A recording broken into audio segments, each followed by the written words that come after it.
Olá, boa tarde. Todo mundo fez compromissos e agora, por causa do isolamento social, não sabe mais o que fazer. Pessoas que iam casar ou até mesmo se formar tiveram que adiar os sonhos. No Jornal da Justiça de hoje, vamos falar sobre o que o consumidor pode fazer diante da Covid-19. E você vai ver também. Ministro Marco Aurélio do Supremo Tribunal Federal entende que estados, Distrito Federal e municípios também podem adotar medidas de enfrentamento ao coronavírus. Justiça de Minas Gerais manda prender comerciante que vendia remédio prometendo a cura da Covid-19. Os policiais chegaram até o homem por meio de denúncias anônimas. E ainda, mesmo em teletrabalho, tribunais de justiça de todo o país mantêm alta produtividade. Os juízes de Mato Grosso praticaram 22 mil atos judiciais.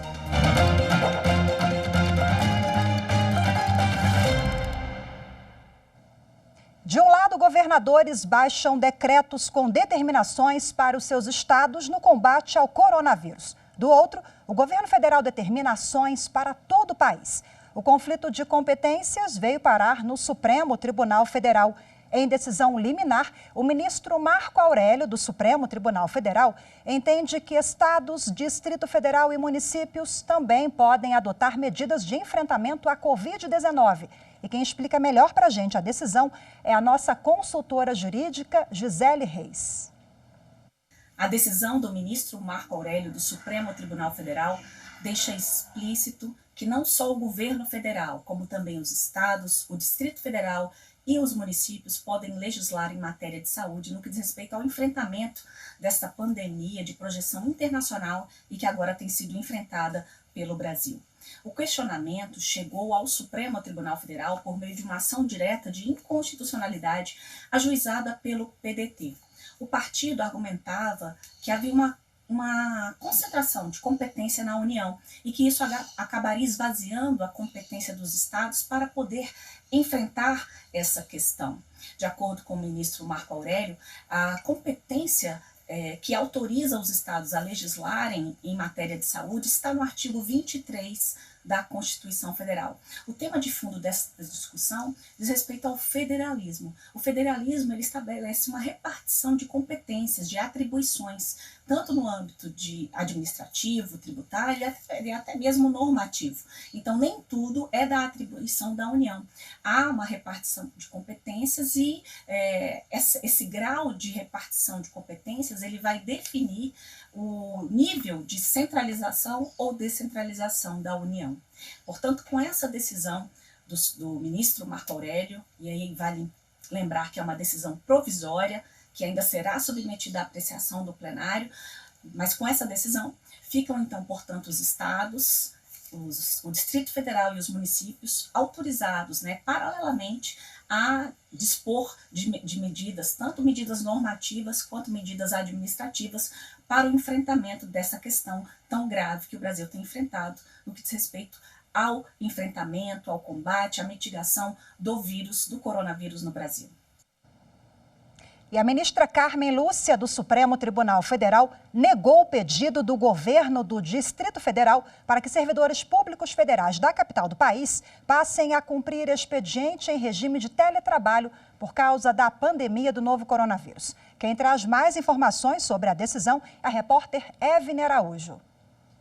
No início da semana, o governador do Distrito Federal, Ibanez Rocha, entrou com ação no Supremo Tribunal Federal pedindo que a União fosse obrigada a liberar servidores públicos que trabalham em Brasília para fazer o trabalho remoto em casa. A medida seria para conter os casos do novo coronavírus na capital do país.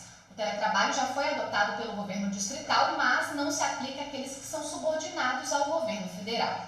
Ao negar o pedido, a ministra Carmen Lúcia disse que a medida fere o princípio constitucional da separação dos poderes, já que a União e as unidades da federação têm autonomia para decidir o que é necessário fazer dentro de cada competência.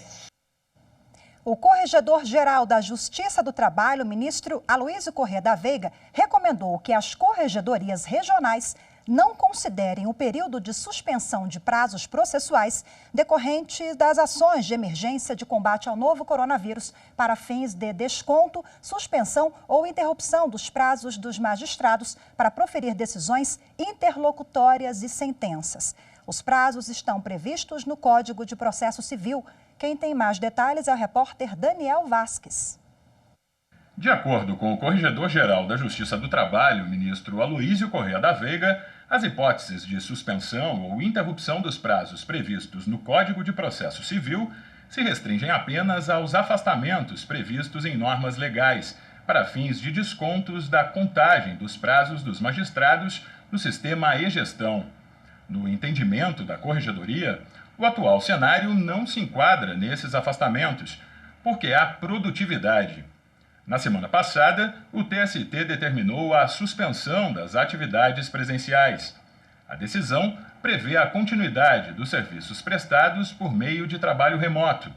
A decisão levou em conta outras 3 recomendações que tratam da instituição de trabalho remoto, com o estabelecimento de metas de produtividade e possibilidade da manutenção de sessões virtuais, a suspensão de prazos processuais e a indicação de atos em execução a serem priorizados.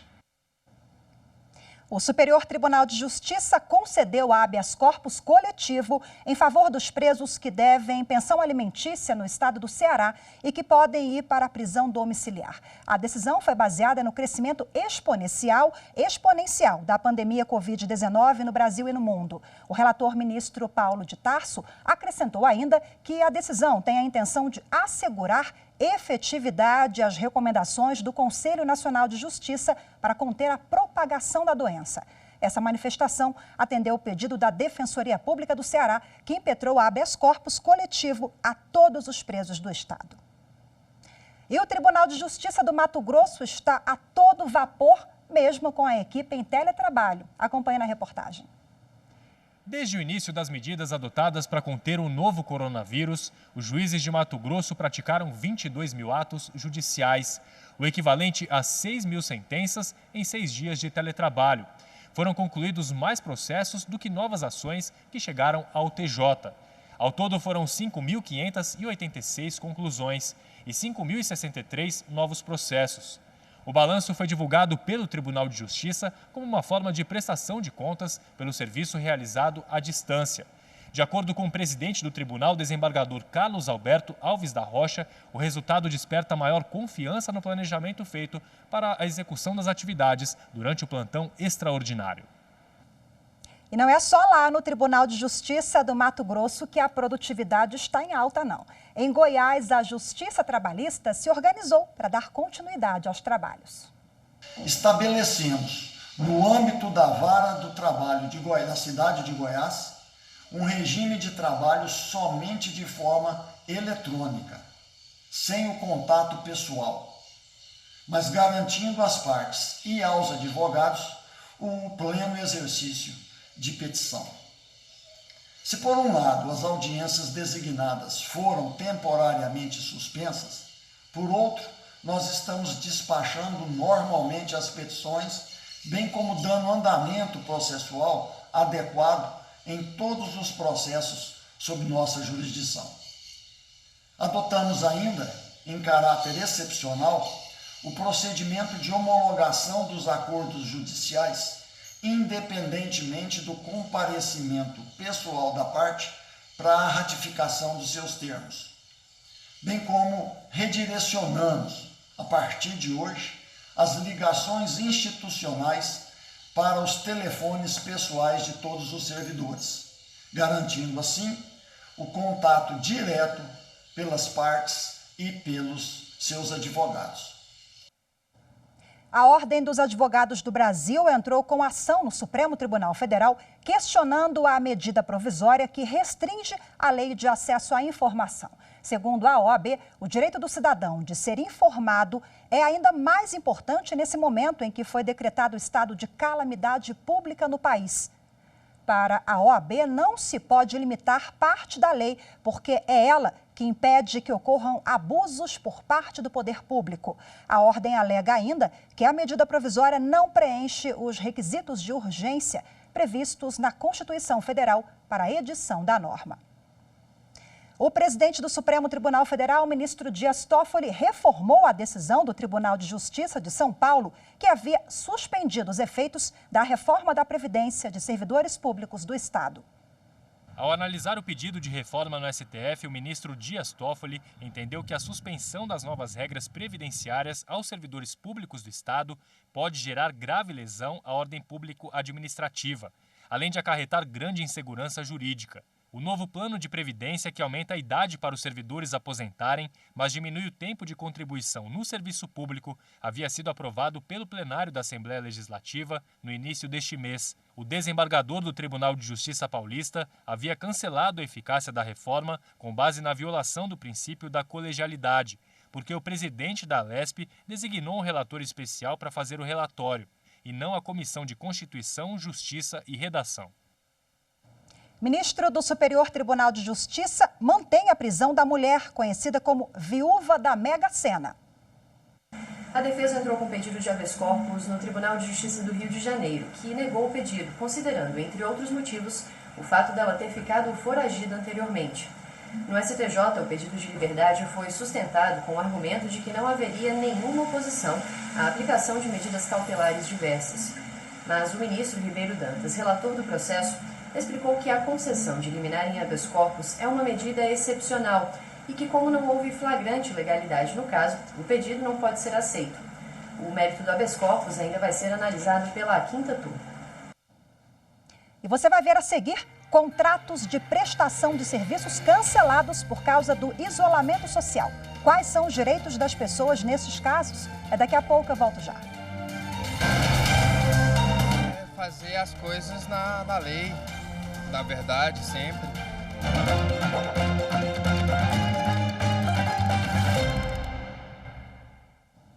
O último boletim do Ministério da Saúde aponta 2.201 casos de pessoas infectadas pelo novo coronavírus no país.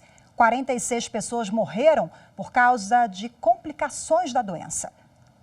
Mas apesar dos números, a gente traz agora aqui uma boa notícia do Distrito Federal, que teve a primeira paciente curada da Covid-19. A advogada Daniela Teixeira, conselheira federal da Ordem dos Advogados do Brasil, mandou ontem um vídeo para a gente falando dessa excelente novidade. Vamos conferir.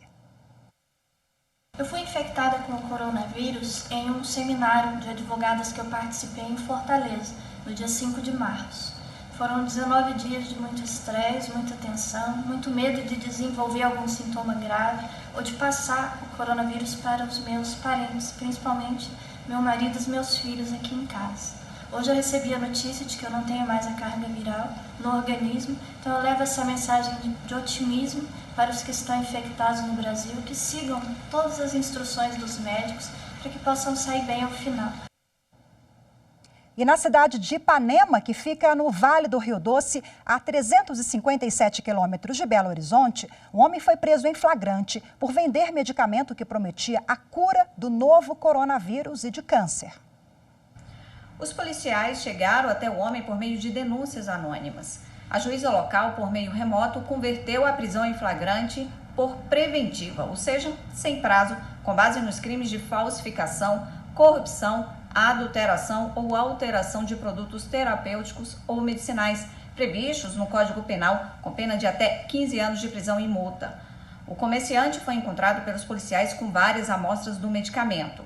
Segundo o acusado, o remédio era feito com produtos naturais e o produto, que custava R$30, era anunciado em jornais da região e vendido para todo o país já há alguns meses.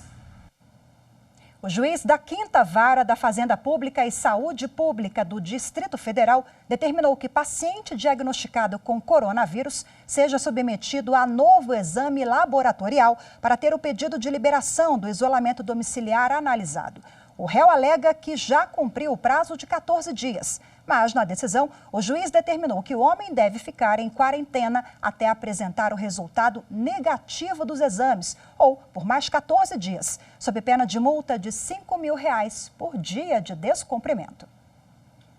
E por causa da pandemia do novo coronavírus, brasileiros tiveram que mudar a rotina. Alguns precisaram até desmarcar compromissos, como viagens e festas. Evitar aglomerações tem sido recomendado pelas autoridades de saúde para conter a propagação do coronavírus.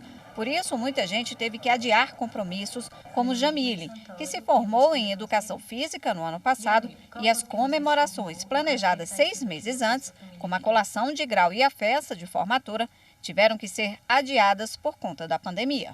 Eu tinha muita expectativa com essa colação, porque sempre foi meu sonho vestir a beca, poder pôr o canudinho para cima, trazer orgulho mesmo para os meus pais, para os meus familiares. Já a Caroline e Alexandre casariam na próxima semana, dia 4 de abril. O casal fez um vídeo para os convidados e fornecedores, cancelando a festa, que ia reunir 60 pessoas. Para a nossa segurança de todos, né, que a gente ama, a segurança dos fornecedores, a gente vai respeitar o momento de recolhimento, né, e vamos adiar um pouquinho o nosso momento, o nosso casamento, e ainda não temos uma data definida porque temos que ver como vai ficar a situação, né, no mundo. Os órgãos de defesa do consumidor estão recomendando que as empresas ajam com a razão e levem em conta a proteção à saúde e segurança dos clientes, como prevê o Código de Defesa do Consumidor. Por isso, suspensões, cancelamentos e prorrogações de contratos estão de acordo com as recomendações das autoridades de saúde para combater a pandemia. E veja agora como fica o direito dessas pessoas em relação aos contratos de prestação de serviço. O advogado Frederico Donice, que é especialista em direito do consumidor, enviou um vídeo para a nossa produção explicando os principais pontos. Vamos acompanhar. Em razão da pandemia causada pelo coronavírus que estamos vivendo, eventos como festas, shows, casamentos e formaturas estão sendo cancelados. Nesses casos, o consumidor tem que ficar bem atento e buscar uma alternativa menos prejudicial. Assim, o consumidor ou pode exigir a devolução do valor sem o pagamento de multa ou buscar outras alternativas de seu interesse, como a remarcação para o período posterior à utilização do crédito para compras futuras. Mas é bom ressaltar que o Código de Defesa do Consumidor tem como princípios básicos a boa-fé e a harmonia entre o consumidor e o fornecedor. Na prática, já temos visto algumas empresas se anteciparem e oferecer a remarcação dos eventos para assim que as autoridades municipais e estaduais encerrarem o isolamento social.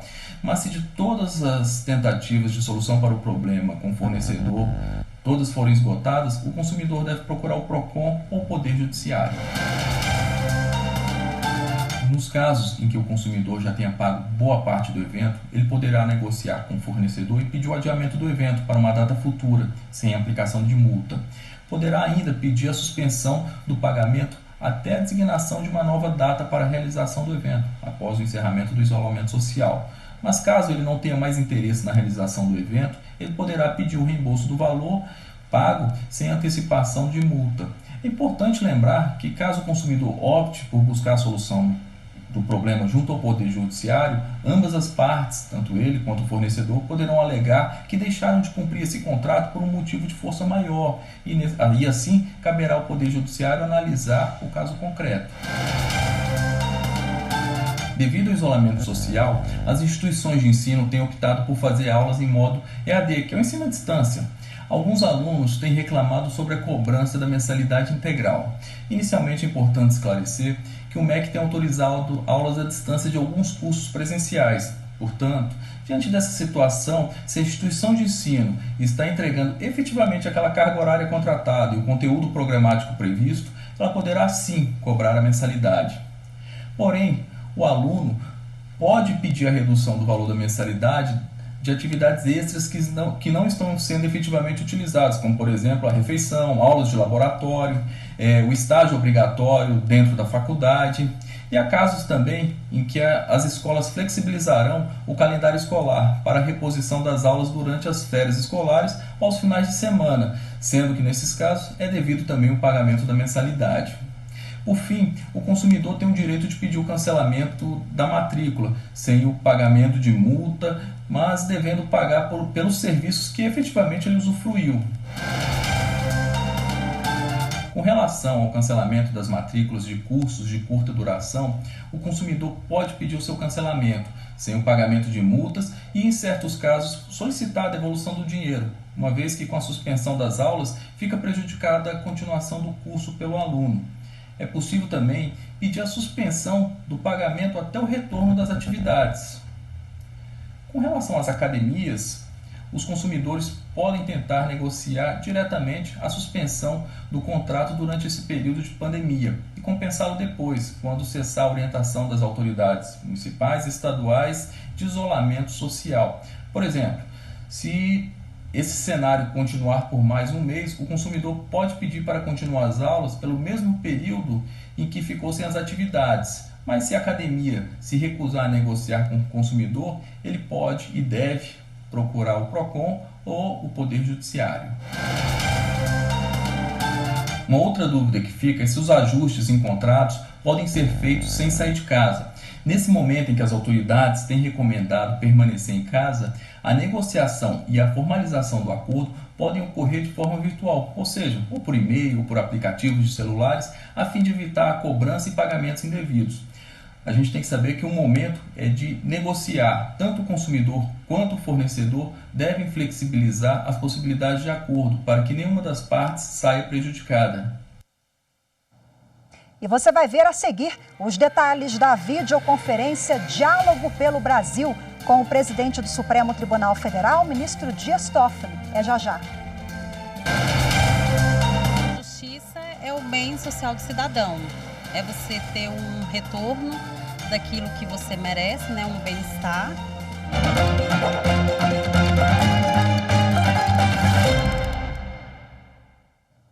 O presidente do Supremo Tribunal Federal e do Conselho Nacional de Justiça, ministro Dias Toffoli, realizou uma videoconferência com o presidente da Fiesp, a Federação da Indústria do Estado de São Paulo, Paulo Scaff, e com o Conselho Diálogo pelo Brasil, que é formado por mais de 40 representantes de vários setores empresariais do Brasil. Juntas, essas empresas formam um patrimônio de mais de 5 trilhões de reais e geram mais de 5 milhões de empregos. Logo na abertura, o presidente da Fiesp destacou a preocupação do setor com a segurança jurídica para retomar as atividades e garantir o abastecimento. O principal dessa conversa com o senhor hoje é para termos a tranquilidade que nós teremos a segurança jurídica suficiente para que as pessoas sejam atendidas, sejam em casa, sejam no trabalho, os médicos ou todos aqueles que estão com atividades essenciais que possam a eles chegar alimentos, produtos de higiene pessoal, produtos de limpeza, remédios, combustível, energia, água, telecomunicação, logística. Nós temos que ter a segurança que o abastecimento não vai parar.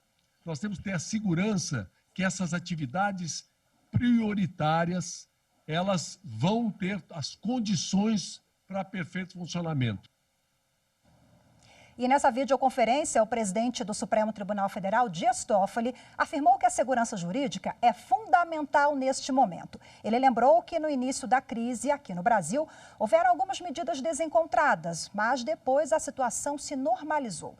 Dias Toffoli lembrou também que 85% dos processos que tramitam na Justiça já estão no meio eletrônico e, por isso, há condições de manter o sistema de justiça funcionando neste momento de crise e garantir a pacificação social. Ele afirmou também que o Judiciário está em diálogo constante com o Executivo e Legislativo para adotar as medidas de que o país precisa.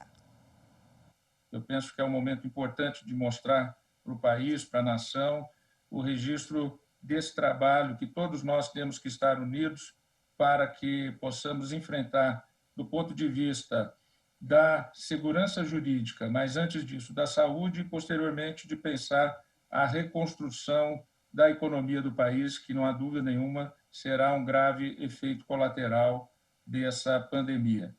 Desde o dia 11 de março de 2020, que foi há 2 semanas atrás, a OMS declara a pandemia mundial. E, a partir de então, começa-se uma série de ações individuais, seja de governos de estado, seja de governos municipais, e a coisa extrapola as ações que eram orientação da área de saúde para uma corrida de tomadas de decisões, muitas vezes desconexas. Felizmente, hoje, a questão já vem por uma centralidade, ela já vem sendo colocada de uma maneira mais adequada, e assim nós trabalhamos no Supremo Tribunal Federal e no Conselho Nacional de Justiça, que é um órgão central de orientação de todo o Poder Judiciário.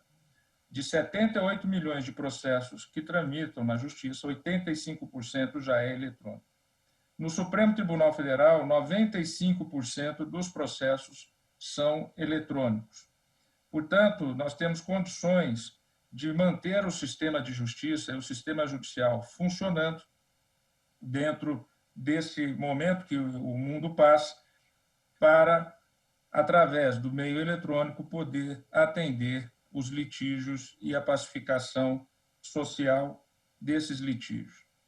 Estamos em diálogo constante com o Poder Executivo, com o Poder Legislativo. Na semana passada, reuni com o Procurador-Geral da República, o Advogado-Geral, com o Defensor Público-Geral, com membros do Ministério Público, da Advocacia Privada, e fizemos a proposição de um projeto de lei que foi subscrito pelo presidente Jair Bolsonaro, naquele ato de quarta-feira passada, na coletiva que ele fez, que eu estava presente, exatamente no sentido de criar um comitê de crise do sistema de justiça para que tenhamos 2 pontos focais. Primeiro, que as compras que o Estado tem que fazer, no caso a União, tem que fazer, elas sejam feitas com a devida garantia aos seus gestores. Então, seria uma atuação fast track. O órgão que tem que fazer a aquisição já tem a fiscalização da Controladoria Geral da União, que é o órgão de controle interno, do Tribunal de Contas da União, que é o órgão de controle externo, o aval da Advocacia Pública, o aval do Ministério Público, e aí isso é levado à homologação pelo presidente Supremo. É essa uma das proposições. A outra proposição é um fast track para que determinadas decisões que sejam desarrazoadas, por exemplo, que suspendam parques de produção, que suspendam transportes ou locomoções exatamente da produção do país, daquilo que precisa funcionar, porque as pessoas hoje estão em casa, mas elas precisam de alimentos, elas precisam de energia, elas precisam de ter toda a sua manutenção e a sua vivência. A nossa preocupação com a segurança jurídica, evidentemente, quando você tem um universo de 18 mil juízes, 90 tribunais no Brasil e 13 mil promotores, evidentemente que não há como negar que vão sair decisões, muitas vezes desarrazoadas. Nós temos que ter um sistema de controle muito rápido. Entramos em contato com o presidente Rodrigo Maia para já apresentar uma espécie de projeto de lei, uma espécie de lei Fayot. Lei Fayot foi uma legislação que surgiu na Europa em razão da Primeira Guerra Mundial em relação aos contratos, às recuperações judiciais que vão surgir, ou seja, para além das questões de saúde, que são importantíssimas, que as autoridades sanitárias têm orientado o Estado brasileiro e a população brasileira, através do auxílio da imprensa e do trabalho de todos nós, das senhoras e dos senhores também junto aos seus colaboradores e a toda a sociedade. Ao lado disso, nós temos que nos preparar para o retorno à atividade. Nós não podemos ficar em casa sem pensar na necessidade desse retorno às atividades, de saber como, do ponto de vista jurídico, vão ficar questões que, diante da excepcionalidade do momento que vivemos, vão virar litígios lá na frente. Nós temos que prevenir o máximo a possibilidade de litígios lá na frente. Eu acho que isso é trazer segurança jurídica. Esse projeto de lei deve ser em breve, já foi encaminhado a Rodrigo Maia um boneco desse projeto de lei, está sendo lapidado e logo também será apresentado, com alterações na lei de recuperação judicial, com suspensões de contratos em razão de excepcionalidades, ou seja, para que possa se dar, nesse momento crítico que estamos vivendo, exatamente a possibilidade de evitar maiores conflitos, maiores dramas do que aqueles que já estamos vivendo. e nos preparar para o retorno de atividades. É evidente que as orientações das autoridades sanitárias são importantes, temos que estar atentos, respeitar, mas também nós temos que estar atentos para a retomada das atividades e manter as atividades necessárias.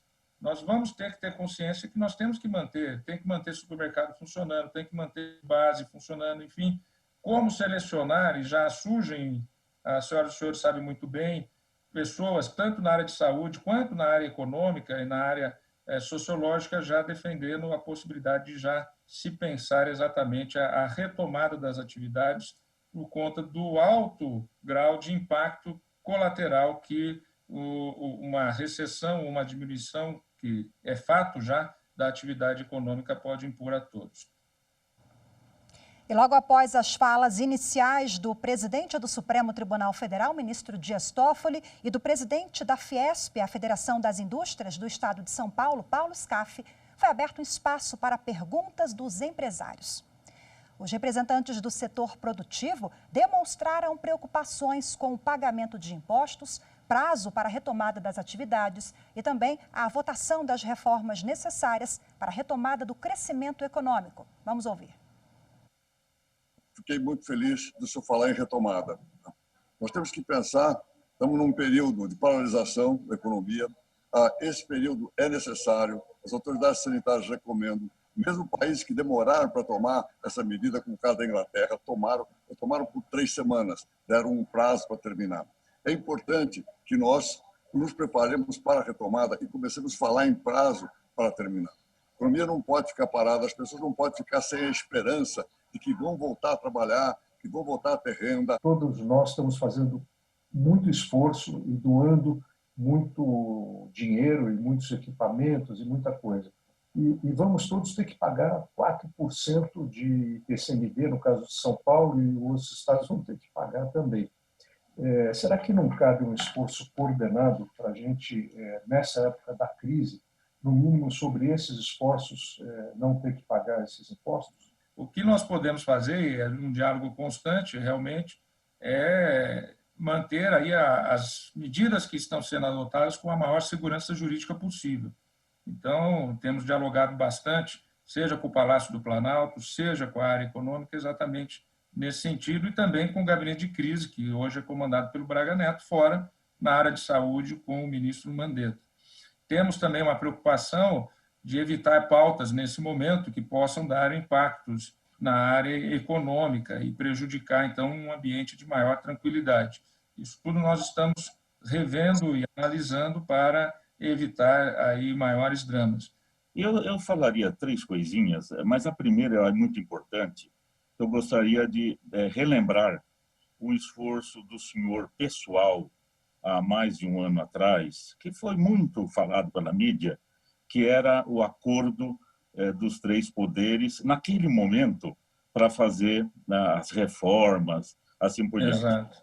Teve muita incompreensão, teve muito distanciamento, uma má interpretação. Agora, infelizmente, um ano depois, nessa sua proposta, a gente tem de voltar a ela. Porque os colegas que colocaram, é o seguinte, numa situação de crise, a descentralização ela não é positiva. Então, a centralização e os 3 poderes da República.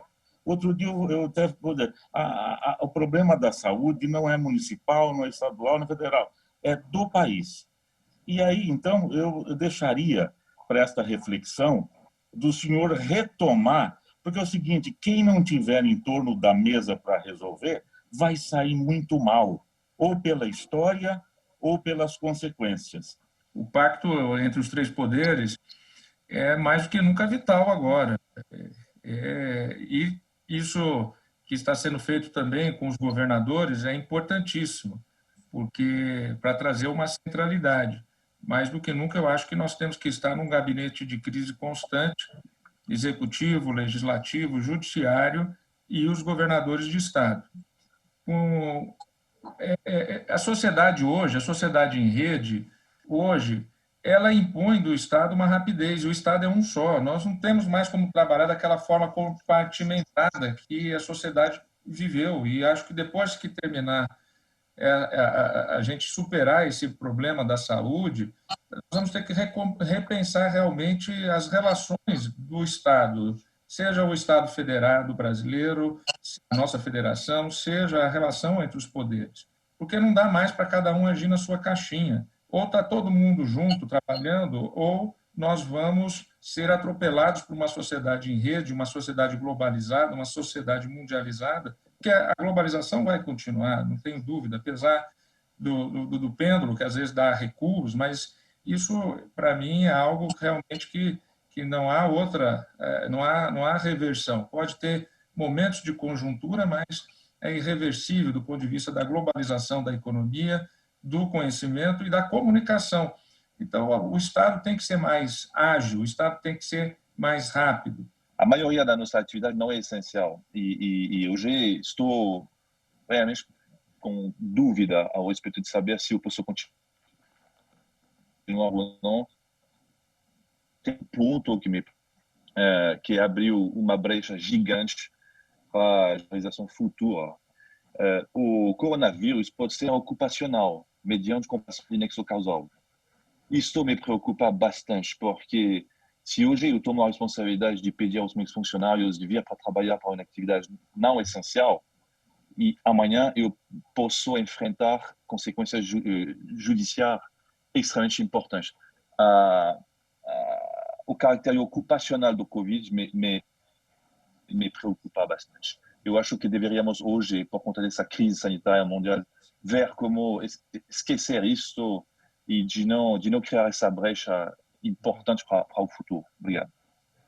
Essa é uma preocupação muito grande. Está na MP do 927 e, naturalmente, no momento de contaminação comunitária como nós estamos vivendo, dá essa possibilidade de relação causal. Isso não é só o grupo Saint-Gobain, mas todas as empresas aqui, todas as empresas que vão estar funcionando nas atividades essenciais, bem como os hospitais. Todos os hospitais, com todo esse sacrifício, amanhã pode ser uma chuva de reclamações trabalhistas em cima de todos, criando essa relação causal. E com todo respeito, mas a gente sabe que a justiça trabalhista tem uma tendência natural, não é? Então, seria um perigo mesmo. Esse ponto que o Thierry levantou é fundamental que seja mudado. E, inclusive, nesse projeto de lei que está sendo coordenado pelo professor Otávio Luiz Rodrigues, de Direito Civil do Largo São Francisco, aí da USP, São Paulo, estamos aí com proposições. Aí aqui eu não falo como presidente supremo, aqui é como formado, um bacharel na Faculdade de Direito do Largo São Francisco, com os colegas lá que estão trabalhando nessa proposta. Inclusive, o que diz respeito ao Código do Consumidor. Também estamos trazendo para essa proposição de lei também algumas suspensões de algumas questões que dão, por exemplo, responsabilidade objetiva ou presunções de culpa ou presunções de responsabilidade que precisam, em razão desse momento extraordinário, evidentemente, serem repensadas em razão de tudo que está acontecendo nesse momento. Nós temos 50 hospitais em 9 estados e a nossa maior preocupação no momento é o fornecimento de insumos para os hospitais. A gente tem uma série de decisões em nível estadual, principalmente através dos decretos dos governos estaduais, de requisição de 100% dos estoques de uma série de fornecedores da cadeia. Ontem mesmo eu tive notícia de um maior distribuidor de álcool gel de Minas Gerais, teve 100% do estoque dele confiscado pelo governo estadual. E temos uma série de outras decisões Brasil afora. Isso acaba rompendo toda a cadeia de fornecimento para os hospitais. E aí estamos falando dos hospitais privados, estamos falando das santas casas privadas também, que são tão relevantes no atendimento ao SUS. Então, é o ponto que hoje o setor faz um apelo, e a gente tem discutido aqui que medidas jurídicas seriam possíveis, e seria muito importante ouvir o senhor sobre os melhores caminhos para a gente não ter esse rompimento e essa desestruturação da cadeia de fornecimento. São áreas que o Estado vai precisar ter uma coordenação, e aí, nessa área de saúde, eu penso que o caminho o caminho mais adequado é nós conversarmos realmente com o Mandetta e talvez aí estabelecer uma política em relação a essas aquisições, para que também o sistema de saúde ele é integrado. Nós sabemos que o sistema de saúde ele é integrado e o sistema privado presta um auxílio enorme ao sistema público de saúde, ao SUS, porque aquela pessoa que vai para o sistema privado de saúde, ela está desonerando o SUS, ela está deixando o SUS realmente para aquelas pessoas que mais necessitam. Então, não dá para inviabilizar o sistema privado. E no próximo bloco, a gente traz mais detalhes da participação dos empresários na videoconferência com o Conselho Diálogos pelo Brasil. Eu espero você até já. Justiça é conformidade de cidadãos, atender aos anseios de cidadãos, do ponto de vista de dignidade pessoal.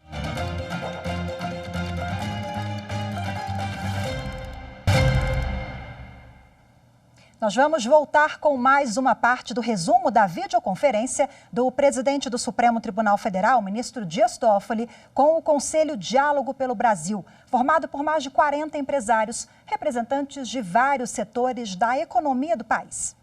Durante toda a videoconferência, os empresários demonstraram confiança na atuação do ministro Dias Toffoli para a adoção de medidas que possam permitir a retomada da atividade econômica após a crise provocada pela pandemia do coronavírus. Eles pediram apoio do ministro no sentido de unificar o discurso nos 3 poderes para acalmar a população e garantir um retorno tranquilo às atividades. Outro pedido foi no sentido de tentar evitar medidas desencontradas que possam tumultuar ainda mais a situação.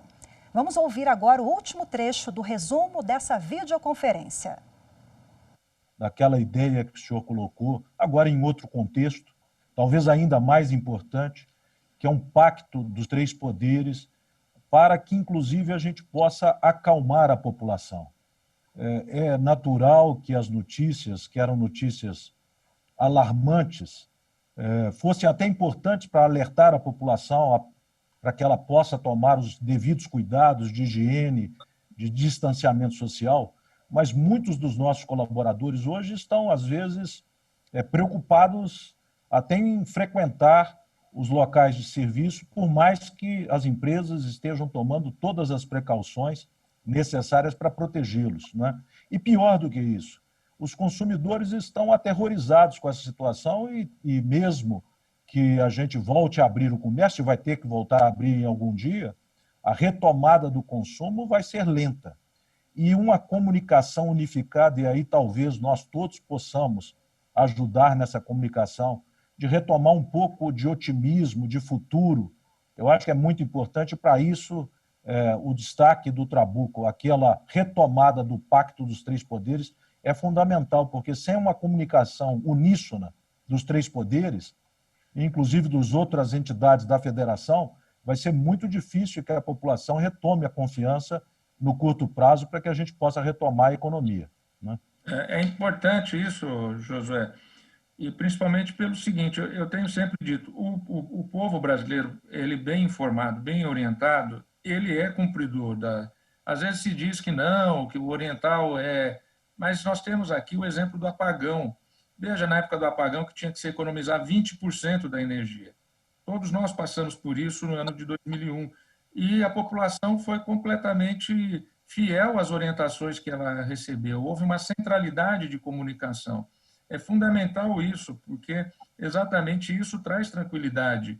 Eu digo o seguinte, muito melhor do que você dizer vai ter multa se sair de casa, vai proibir o transporte, vai multar quem está andando nas ruas, essa coisa toda, vai multar o estabelecimento porque fez isso, aquilo. Isso é residual. O que tiver de descumprimento é residual. E você não tem estrutura de Estado para multar todo mundo no país. O que você tem que fazer é conscientização.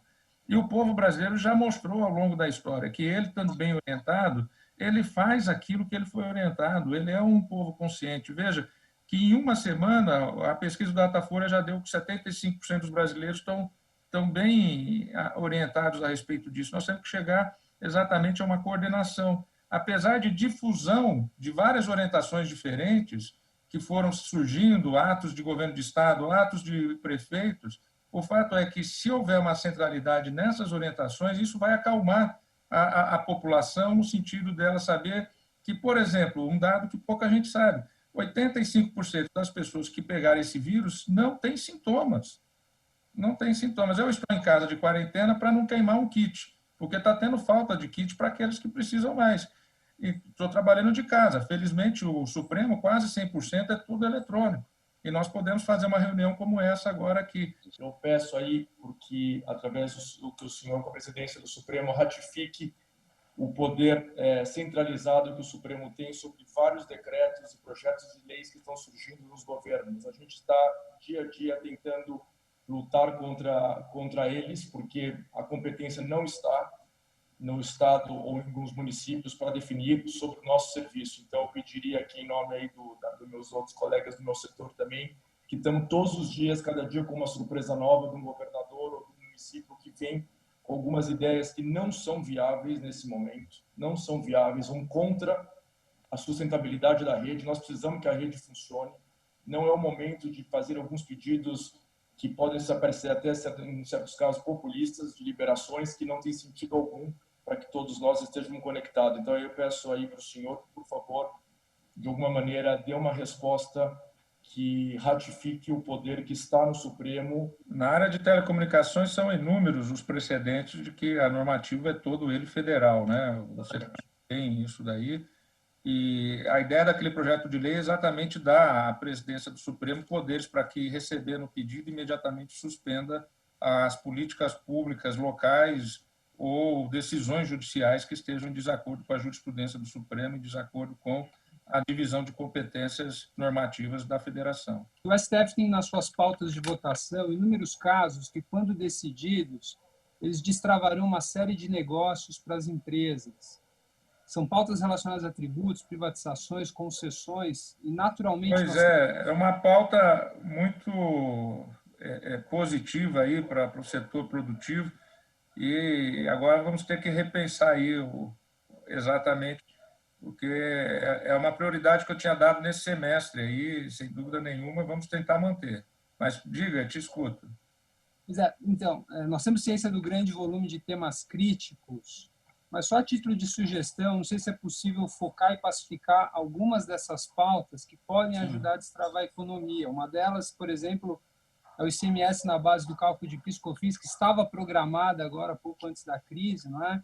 Exato. Essa questão só aguarda a modulação dos efeitos, né? Uma parcela desse direito podia ser utilizada na compensação de tributos incidentes sobre folha, que é o principal custo incorrido por empresas. Nós, por exemplo, com nossos 14 mil funcionários, isso colaboraria na manutenção dos empregos.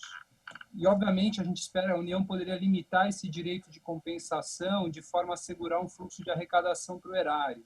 Bom, e por último, o Fast Track, achei uma ideia brilhante. Como que a gente poderia trazer essa ideia do Fast Track para os estados? Seria uma segunda indagação.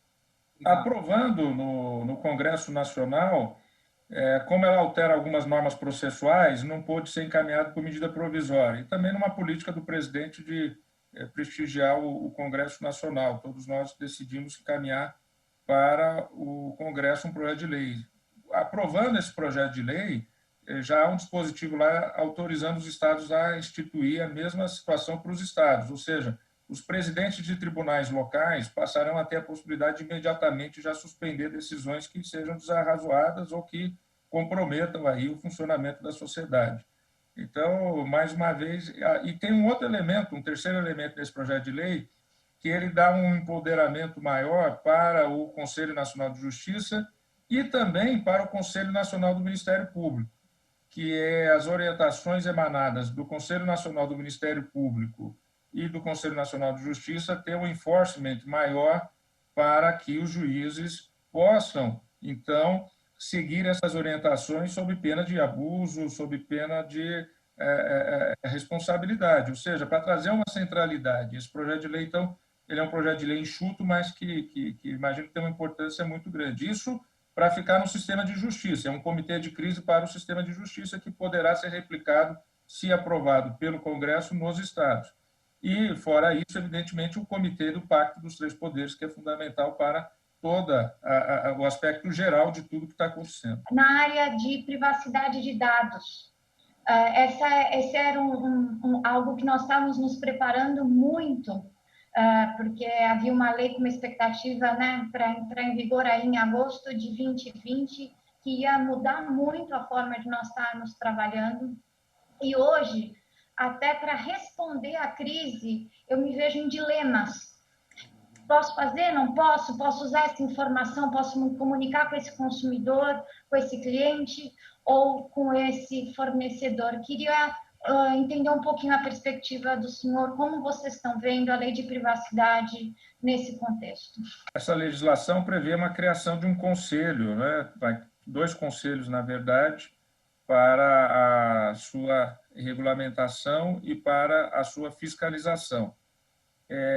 Vai ter que se ter uma análise se isso vai ser postergado, essa vigência, como é que vai se dar agora essa implementação, porque já estava toda uma série de estrutura de trabalho que já tinha sido feito, um cronograma até agosto de 2020, de alguma maneira pode estar sendo impactado ou está sendo impactado por essa situação que nós estamos vivendo. Então, é algo que vai ter que ser reanalisado a respeito da implementação da lei, da sua eficácia.